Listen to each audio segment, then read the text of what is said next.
అదే RTV app వార్తల్ని క్షణాల్లో చదివే అవకాశం ఉంటుంది. ఒక న్యూస్ పేపర్, ఒక టెలివిజన్ ఛానల్ మీ చేతుల్లో ఎప్పుడూ ఉంటాయి. మనం సర్దార్ వల్లభాయ్ పటేల్ 150వ జయంతి సెలబ్రేట్ చేస్తున్నాం. ఈ దినానికి ఎంత మన చరిత్రలో ఎంత కీలకమైన ఈ దినోత్సవం ఇది. మీ అందరికీ తెలిసినట్టుగా 1947లో మన దేశానికి స్వతంత్రం వచ్చినప్పుడు 500 పైన ప్రిన్స్లీ స్టేట్స్ ఉన్నవి. చిన్న చిన్న ప్రిన్స్లీ స్టేట్స్ చాలా డిఫరెంట్గా ఉన్న ప్రాంతాలని కలిపేసి ఏక్ భారత్ శ్రేష్ఠ భారత్, ఒక సింగిల్ కంట్రీ ప్రపంచంలోనే మన దేశంకి ఒక ఉన్నతమైన స్థానాన్ని పొందాలని ఆ కలతో సర్దార్ వల్లభాయ్ పటేల్ ఈ అన్ని చిన్న ప్రిన్స్లీ స్టేట్స్ ని, చిన్న రాష్ట్రాల్ని ఏకీకృతం చేసి ఒక యూనిఫై చేసి ఈ దేశంని, ఇప్పుడు ఉన్న దేశాన్ని నిర్మించారు. ఆ పని వాళ్ళ ఈ రోజు మనకి దేశంలో ఇప్పుడు మన ఏదైనా భారత్ అని మ్యాప్ చూస్తున్నాము, అది దీనికి ఫలితం ఇప్పుడు ఈ మ్యాప్ ఉంది.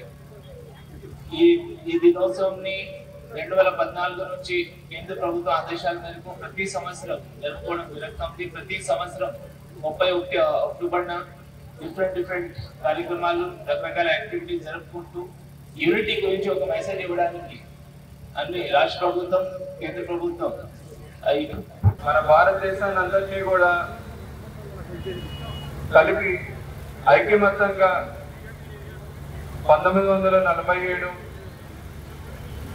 మనకి ఫ్రీడమ్ వచ్చిన తర్వాత, స్వాతంత్రం వచ్చిన తర్వాత భారతదేశం అంతా ఎన్నో మొక్కలైపోతుందని బ్రిటిష్ వాళ్ళు బయట ప్రతి ఒక్క పొలిటికల్ విశ్లేషకులు అందరూ కూడా అనుకున్న సమయంలో భారతదేశాన్ని ఒక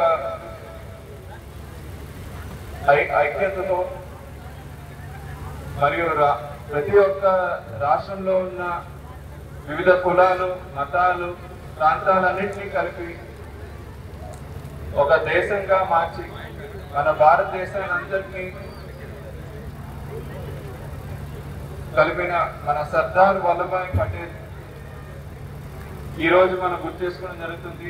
తెలుగులో న్యూస్ కి ఫాస్టెస్ట్ యాప్ ఇప్పుడు టోటల్లీ న్యూ అవతార్లో జస్ట్ 5 సెకండ్స్ లో కంప్లీట్ న్యూస్, సోషల్ మీడియాలో ట్రెండ్స్ కి one stop solution, live TV app, voice search option తో ఇప్పుడే డౌన్లోడ్ చేయండి లేదా అప్డేట్ అయిపోండి. యాప్ లింక్ డిస్క్రిప్షన్ లో ఉంది.